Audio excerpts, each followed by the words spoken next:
خب به نام خدا با یکی دیگه از سری امتحان نهایی های ریاضی 3 خرداد 1403 در خدمت شما هستم. برای بچه های تجربی بوده، برای همین امسال هم هست که بچه ها پشت سر گذروندن با تاثیر 50% معدل و اینها. خب میریم میپردازیم. اولی گفته که هر نقطه اکسترنوم نسبی تابع یک نقطه بحرانیه که درسته. دومی گفته تابع فرج 3x توی x صفر مشتق پذیره که غلطه، چون تو اونجا ما نمیتونیم مشتق و یه مقداری به دست بیاریم و مقدارش واقعیت امر بی نهایت میشه که یعنی موجود نیست. خب در تابع فلان تابع f وارون او f x رو گفته. خب هر تابع با وارونش ترکیب بشه طبیعتا x رو به من میده.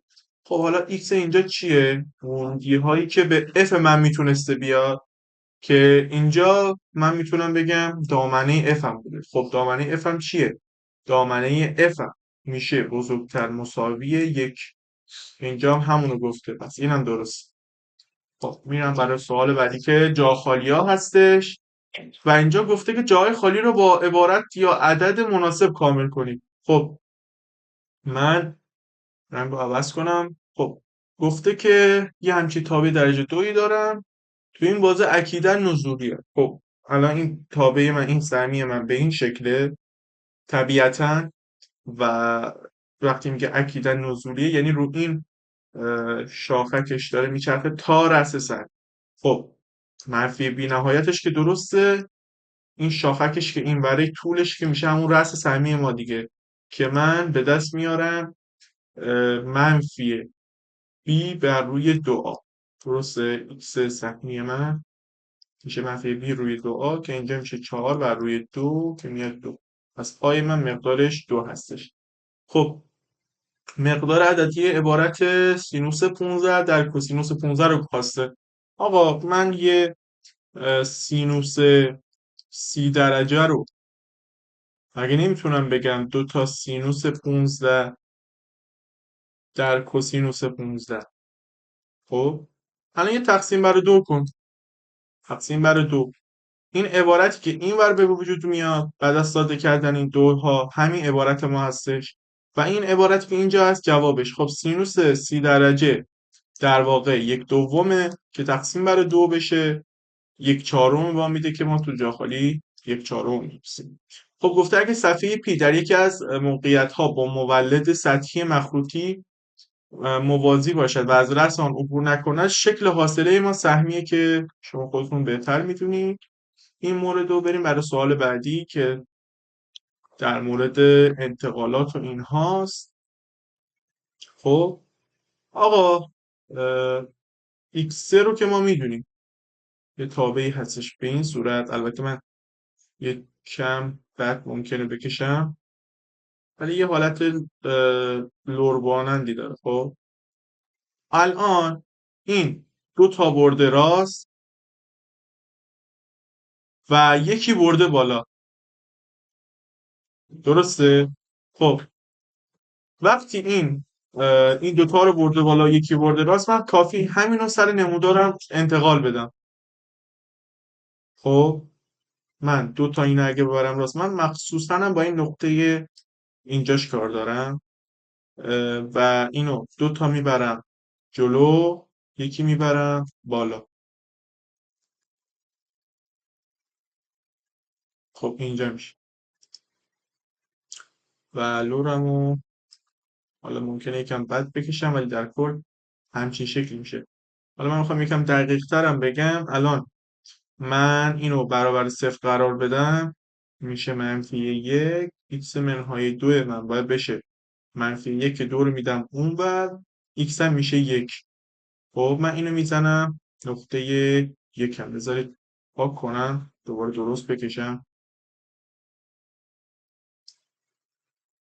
خب اینو یه همچین شکلی باید بشه. حالا یکم بد شده، ببخشید به بزرگی. همچین شکلی میشه خلاصه. شما یکم شکل‌تر میتونید سر امتحان بکشیدش. خب میریم برای سوال بعدی. گفته که در شکل روبرو تابع f رو برامون رسم کرده و اولش گفته f دو x رو برام رسم کن. خب آقا نگاه کن، من برا خودم اول میتونم این f رو بگیرم و نقاطی که دادم رو بهش بگم، یعنی f x هستش. درسته؟ نقاطی که دادم چی بوده؟ آقا من یه بار 4 دادم، صفر گرفتم، این xشه این یشه. یه بار دیگه به 2 دادم، 2 گرفتم. درسته؟ و در واقع یه بار دیگه هم صفر دادم و 2 گرفتم. درسته؟ حالا برای ژ من چی میشه؟ من یکم پایین‌تر میکشم. ژ من که f2x هستش، دامنش باید تقسیم بر 2 بشه. یعنی همه این ورودی هایی که اینجا نوشتیم و تقسیم بر 2 کنید.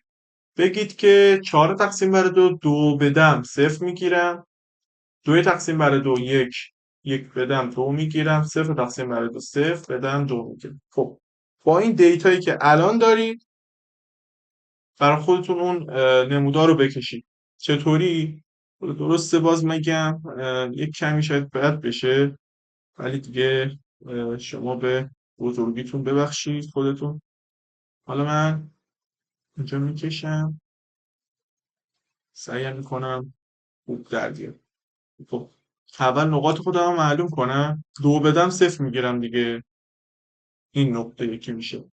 1 بدم 2 میگیرم، این 1 باشه، این 2 میشه اینجا. و صفر بدم 2 میگیرم اینجا. الان میتونم رسمش کنم. رنگش هم بذارید عوض کنم. یه همچین شکلی باید بشه. خب اینم از شکلمون که خواسته بود مورد اول براش کشیدیم. بعد گفته ژ او اف صفر رو به من بگو. خب میشه ژ اف صفر. درسته؟ خب اف صفر چی بود؟ 2. پس من از این طریق ژ 2 رو میخوام. ژ 2 من چیه؟ صفر. و همین آسونی. و اینم از آخرین سوالمون. ادامه این سری سوالا رو توی قسمت های دیگه دنبال کنید. خواهش میکنم که لایک و سابسکرایب فراموشتون نشه. انتقادی، پیشنهادی، مشکلی، ابهامی اگه چیزی هست تو کامنت ها بگید، حتما میکنم. و اگه محتوای ما رو دوست داشتید به عزیزانتونم ارجاع بدید که از این محتوا استفاده کنن و لذت ببرن. خیلی ممنون. تا یه پست دیگه شما رو به خدای بزرگ میسپارم.